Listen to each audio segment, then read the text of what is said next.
अभी बात करेंगे reconstitution of firm, association of person या body of individual. Section 9B या section 45(4) of income tax act की बात करते हैं। सेक्शन 9B की बात करते हैं कि income on receipt of capital asset और stock in trade by specified person from specified entity.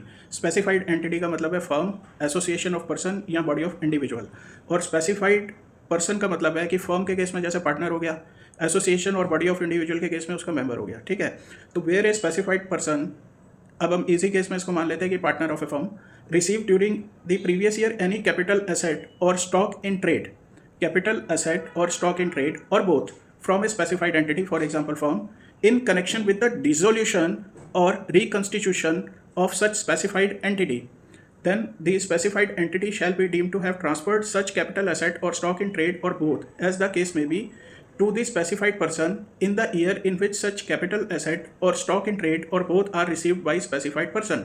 तो इसमें ध्यान देने वाली बात यह है कि जो सेक्शन 9B की बात हो रही है ये डिसोल्यूशन और रिकंस्टिट्यूशन के केस को कवर करता है और कैपिटल एसेट और स्टॉक इन ट्रेड के केस को कवर करता है। इन चीज़ को पॉइंट को आप ध्यान रख लो, मैंने हाईलाइट किया हुआ है इसमें।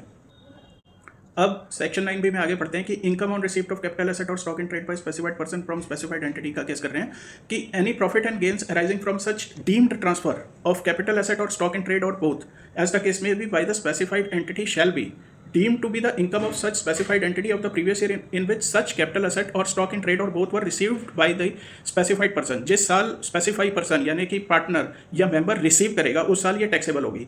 Chargeable to income tax as income of such specified entity, यानी कि फर्म, एसोसिएशन ऑफ पर्सन या बॉडी ऑफ इंडिविजुअल, इनके ऊपर चार्ज है, ना कि जो पर्सन रिसीव कर रहा है। इस चीज़ को आपको ध्यान रखना है। Chargeable to income tax as income of such specified entity under the head PGBP, अगर स्टॉक इन ट्रेड है तो पीजीबीपी हो गया, और under the head capital gains अगर कैपिटल एसेट है, in accordance with provisions of this act. आगे section 9B की बात करते हैं। इसी में ही सब सेक्शन 3 है कि for the purposes of this section fair market value, जो कैपिटल एसेट दी होगी या स्टॉक इन ट्रेड दिया होगा या दोनों दिए होंगे, तो उसकी फेयर मार्केट वैल्यू के बेस पे वो गेन्स निकलेंगे, चाहे पीजीबीपी हो या कैपिटल गेन्स हो। वो किस बेस पे निकलेंगे? Fair market value of capital asset और स्टॉक इन ट्रेड और बोथ। अब बात करते हैं सेक्शन 45 सब सेक्शन 4 की। 45(4) की बात करते हैं कि not with standing anything contained in sub section 1, यानी कि इसका सब सेक्शन 1 से कोई लेना देना नहीं है, उसमें कुछ भी लिखा हो।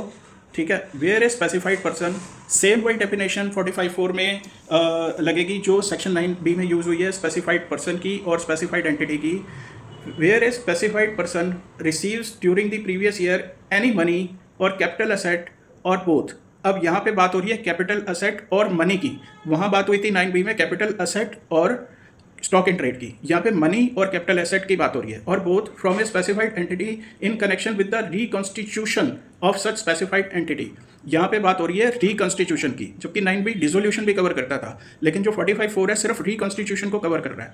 देन एनी प्रॉफिट और gains arising from such received by the specified person, जो कि पार्टनर या मेंबर होगा, shall be chargeable to income tax as income of such specified entity. Income of specified entity, यहाँ पे भी जो चार्ज लगा है फर्म, एसोसिएशन ऑफ पर्सन या बॉडी ऑफ इंडिविजुअल पे लगा है, ना कि पार्टनर या मेंबर के ऊपर लगा है। इस चीज़ को आपको ध्यान रखना है। Under the head capital gains, ठीक है, and shall be deemed to be the income of such specified entity of the previous year in which such money, capital asset or both were received by the specified person। इसमें भी वही बात है कि जिस साल specified person यानी कि पार्टनर या मेंबर रिसीव करेगा कैपिटल एसेट को, उस साल वो चार्जेबल होगी। and not withstanding anything to the contrary contained in this act, such profit or gains shall be determined in accordance with the following formula, namely income charge under section 45(4) जो होगी वो होगी money, जो कोई cash cheque वगैरह जो भी दिया होगा, plus fair market value of capital asset, क्योंकि 45(4) के अंदर मनी और कैपिटल एसेट की ही बात की गई है। तो money plus fair market value of capital asset minus capital account balance of partner और member, minus capital account balance of partner और member, provided that value of A, जो कैपिटल गेन्स चार्ज अंडर 45(4) है, in the above formula is negative. अगर ये negative figure आती है तो उसकी वैल्यू 0 ली जाएगी। ठीक है, और provided further that balance in capital account of specified person, मतलब पार्टनर या member, in the books of accounts of the specified entity यानी फर्म या body of individual, is to be calculated without taking into account the increase in capital account of the specified person due to revaluation of any asset और due to self generated goodwill और any other self generated asset. यानी कि जो capital account balance होगा partners या members का, वो कोई एसेट को आप रीवैल्यू करके उसको आपको बढ़ाना नहीं है, उसकी वैल्यू वही रहेगी जो कैपिटल अकाउंट बैलेंस की उनकी ओरिजिनल वैल्यू है। कोई भी आप एसेट रीवैल्यू करते हैं या कोई भी सेल्फ जनरेटेड एसेट रिकॉग्नाइज करते हैं तो उससे वो कैपिटल जो बैलेंस है उनका कैपिटल अकाउंट बैलेंस है वो इंक्रीज नहीं होना चाहिए। अब ये बहुत इंपॉर्टेंट पॉइंट है, attribution of capital gains. The amount taxed under section 45(4) में जो भी आप जो अमाउंट टैक्स कर रहे हैं, जो कैपिटल गेन का अमाउंट है, ना कि टैक्स का अमाउंट की बात कर रहा हूँ, दोनों चीज़ का फर्क समझिएगा। कैपिटल गेन अलग है और उसके ऊपर जो टैक्स बनेगा वो अलग है। Is required to be attributed to remaining capital assets. उसको आपको बांटना है, जो कैपिटल गेन बनेगा 45(4) में, उसको जो रिमेनिंग एसेट, जो एसेट आपने दे दी किसी को, पार्टनर को, या सेल कर दी, उसके बाद जो एसेट्स बचेंगी उस पर एट्रीब्यूट कर देना है, वो अमाउंट को उस पर एलोकेट कर देना है एक तरह से। So that when capital assets get transferred in future, so that कि जब फ्यूचर में वो बची हुई एसेट्स सेल होंगी तो जो अमाउंट एट्रीब्यूट हुआ होगा उनसे वो रिड्यूस हो जाएगी उनकी फुल वैल्यू ऑफ कंसीडरेशन। जो उनका कंसीडरेशन मिलेगा जब फ्यूचर में आप रिमेनिंग एसेट्स को सेल करोगे तो उस कंसीडरेशन में से वो अमाउंट माइनस हो जाएगा। And to that extent specified entity यानी फर्म और एसोसिएशन ऑफ पर्सन या body of individual does not pay tax again. क्योंकि अभी देखो 2 बार टैक्स लग रहा है, सेक्शन 9B और 45(4) दोनों एक साथ ऑपरेट कर रहे हैं। ठीक है, कैपिटल एसेट के केस में दोनों, अगर रिकंस्टिट्यूशन का केस है तो दोनों सेक्शन ऑपरेट कर जाते हैं, तो डबल टैक्सेशन एक तरह से आपका हो जाता है। तो इसी से बचने के लिए आप ये एट्रीब्यूट कर देते हैं अमाउंट रिमेनिंग एसेट्स को, ताकि फ्यूचर में जो उनका कंसीडरेशन मिलेगा उसमें से ये टैक्स वाला अमाउंट आप माइनस कर देंगे तो डबल टैक्सेशन से आप बच जाएंगे। अब एक जरूरी एक सर्कुलर है 14/2021 dated 2/7/2021. It is clarified that in case the capital asset remaining with the specified entity is forming part of block of assets, यानी कि अगर 43(6)(c) का केस है, जो ब्लॉक ऑफ एसेट्स की अगर कोई कैपिटल एसेट है, तो amount attributed to such capital asset under rule 8AB shall be reduced from the full value of consideration received or accruing as a result of subsequent transfer of such asset. Subsequent transfer, ये चीज़ को आपको ध्यान रखना है। Subsequent transfer of such asset by the specified entity and the net value of such consideration shall be considered for reduction from the written down value of such block under section 43(6)(c or for calculation of capital gains as the case may be under section 50. यानी कि जो depreciable assets हैं उनमें भी attribution होगा। पहले ये doubt था कि दूसरी एसेट्स में होगा, लेकिन ये जो 48 वाली में ही होगा खाली, लेकिन जो 43(6)(c) में कवर होती है डेप्रिसिएबल एसेट्स, उन पे भी एट्रीब्यूट होगा। ठीक है, और फ्यूचर में जब भी आप सेल करोगे उन एसेट्स को तो जो कंसीडरेशन होगा उसमें इस अमाउंट को माइनस कर देंगे, जो एट्रीब्यूट अमाउंट आप कैपिटल गेन्स का करेंगे। अब एक सिंपल केस स्टडी ले लेते हैं कि एक फर्म है, फर्म P है, जिसमें 3 पार्टनर है, P1, P2, P3, जिनका इक्वल शेयर है। सिंप्लीफाइड केस ले रहे हैं जो हमारी स्टडी में भी दिया हुआ है। ठीक है, मैं इसको और सिंप्लीफाई करके आपको बता रहा हूँ। जिनका शेयर इक्वल है, 1/3 है, 3 पार्टनर है, 1/3 इक्वल शेयर है। P1 wants to leave, P1 firm से बाहर जाना चाहता है, तो रिकंस्टिट्यूशन का केस हो गया। रिकंस्टिट्यूशन में क्या होता है कि कोई पार्टनर छोड़ जाते हैं, कोई नए पार्टनर आ जाते हैं, या उनके शेयर चेंज हो जाते हैं जो एग्जिस्टिंग पार्टनर है, तो ये रिकंस्टिट्यूशन के केस हो जाते हैं। ठीक है, इनके कैपिटल बैलेंस तीनों के इक्वल मानते हैं सिंप्लीफाई केस के लिए कि 10 लाख ईच, तीनों का 10 लाख का जो है कैपिटल बैलेंस है, कैपिटल अकाउंट का बैलेंस है। ठीक है, और इस फर्म की 3 कैपिटल एसेट हैं। सिंपल केस लेते हैं लैंड का, कि 3 लैंड है इनके पास, L1, L2, L3, तीनों की जो कॉस्ट ऑफ एक्विजिशन और बुक वैल्यू सेम है 10 लाख ईच, और इनकी नेचर है लॉन्ग टर्म। ठीक है, 24 मंथ से ऊपर के हैं, लॉन्ग टर्म मान लेते हैं। ठीक है, रिवैल्यूएशन ऑफ लैंड करवाते हैं हम रजिस्टर्ड वैल्यूअर से अंडर रूल 11U।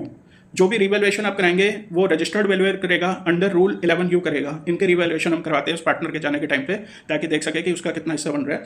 तो L1, L2 लैंड की कॉस्ट निकलती है 70 लाख। ठीक है, और L3 की जो वैल्यू निकलती है, मार्केट वैल्यू निकलती है, रजिस्टर्ड वैल्यू जो उसकी वैल्यू निकालता है वो निकालता है 50 लाख। ठीक है, L1, L2 की वैल्यू निकालता है रजिस्टर्ड वैल्यूअर 70 लाख, और L3 की निकालता है 50 लाख। ठीक है, फर्म गिव्स P1, जो P1 जा रहा है उसको 11 लाख तो कैश दे देती है फर्म। ठीक है, और लैंड L3 दे देती है, L3 जिसकी बुक वैल्यू थी 10 लाख, और जिसकी वैल्यू रजिस्टर्ड वैल्यूअर के द्वारा जो फेयर मार्केट वैल्यू निकली है वो निकली है उसकी 50 लाख, तो टोटल दे दिया 61 लाख पार्टनर P1 को। अब एनालिसिस करते हैं। रूल जो सेक्शन 9B है, सेक्शन 9B है वो कैश या मनी से डील नहीं करता, पहले भी हमने बताया था। ठीक है, वहाँ पीछे जाके आप देखिए 9B कैश या मनी से डील नहीं करता। 9B का डीमिंग प्रोविजन कहता है कि कैपिटल एसेट ट्रांसफर कर दी है, कैपिटल एसेट L3 ट्रांसफर कर दिया फेयर मार्केट वैल्यू पे, यानी 50 लाख पे। ये इसका डीमिंग प्रोविजन है सेक्शन 9B का, कि ये ट्रांसफर हो गया है। कैपिटल गेन बन जाएगा सेक्शन 9B में, क्या बनेगा? फेयर मार्केट वैल्यू कितनी है? 50 लाख। कॉस्ट ऑफ एक्विजिशन कितनी है? 10 लाख। कैपिटल गेन कितना बन गया? 40 लाख। तो एक कैपिटल गेन बन गया 40 लाख का अंडर सेक्शन 9B में। ठीक है, अज्यूम कर लेते हैं, सिंप्लीफाइड केस अज्यूम करते हैं कि जो टैक्स इस कैपिटल गेन पे बनता है वो बनता है 10 लाख का। ठीक है, जो टैक्स बनेगा वो बनेगा 10 लाख का। ठीक है, अब नेट बुक प्रॉफिट कितना हो गया? 40 लाख माइनस 10 लाख का टैक्स 30 लाख। पार्टनर कितने हैं? P1 P2 P3।